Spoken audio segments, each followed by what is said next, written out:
সকাল সকাল কিন্তু ১ কাপ চা খেয়ে বেরিয়ে পড়েছিলাম জোজোর স্কুলের উদ্দেশ্যে। কারণ আজ কিন্তু জোজো একা যায়নি।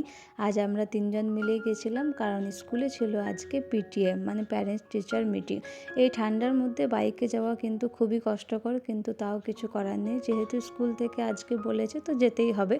যে পরীক্ষাগুলো হয় সেগুলোরই খাতা দেখাবে, কিছু কথা বলবে ভালো মন্দ কীরকম কী করেছে, সেই জন্যই আজকে কিন্তু আসা। তো ফাইনালি আমরা কিন্তু স্কুলে পৌঁছে গেছি, আর এটা হচ্ছে স্কুলের ভেতর। তো যেটুকু পেরেছি সেটুকু তোমাদের সাথে শেয়ার করলাম, কারণ স্কুলের মধ্যে কিন্তু ফোনটা অ্যালাউ নেই। তাই এই সামনেটুকু তোমাদের সাথে শেয়ার করলাম। আর চলো ভেতরে যাওয়া যাক, দেখি ম্যামরা কী বলছে, কীরকম রেজাল্ট হলো, তো সেটাও তোমাদের সাথে শেয়ার করব। স্কুল থেকে বেরিয়ে এসে কিন্তু ঠান্ডা লেগে গেছিলো, তাই গরম গরম চা আর বিস্কুট খেয়ে নিয়েছি। আর যে কথাটা তোমাদের সাথে বলি সেটা হচ্ছে জোজো কিন্তু খুব ভালো রেজাল্ট করেছে, আর ম্যামরা কিন্তু খুব নাম করেছে।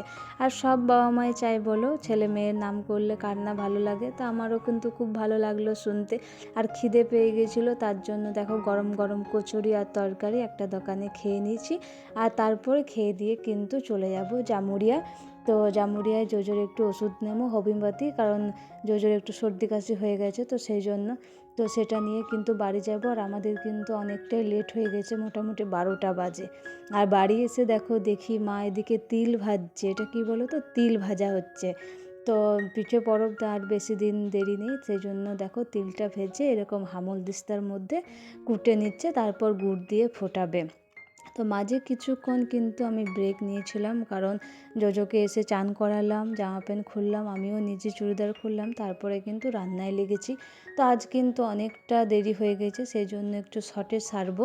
তার জন্য দেখো আজকে ফুলকপি আলু একটু ছোট করে কেটে নিয়েছি, আর অর্ধেকটা ছিল ক্যাপসিকাম, তো সেটাও দিয়ে দিয়েছি। নুন হলুদ, দুটো কাঁচা কাঁচা টমেটো, 4টে লঙ্কা, একটু মিষ্টি আর সর্ষে বাটা, এই দিয়ে হাতে মাখা একটু চচ্চড়ি করে নেব, বাটি চচ্চড়ি। এটা কিন্তু খেতে খুব ভালো লাগে। আর তার উপরে দিয়ে দেবো কিন্তু একটু তেল। এটা দিয়ে কিন্তু হতে হতে ওইদিকে দেখবো মা কী করছে। তো এদিকে দেখো মা কিন্তু এই যে গুড় দিয়ে কিন্তু ফুটতে দিয়েছে, তো এটা একটু হতে সময় লাগে, আস্তে আস্তে কিন্তু এটা হবে। এটা হতে হতে কিন্তু আমি একবার করে রান্নাঘর যাচ্ছি, আর একদিকে এরকম দেখাচ্ছি তোমাদেরকে যে মা কী করছে।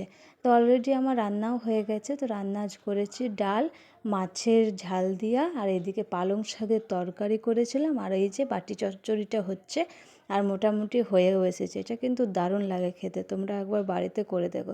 তো চলো টাটা, ভাতটা খেয়ে নিই, অনেকটা দেরি হয়ে গেছে।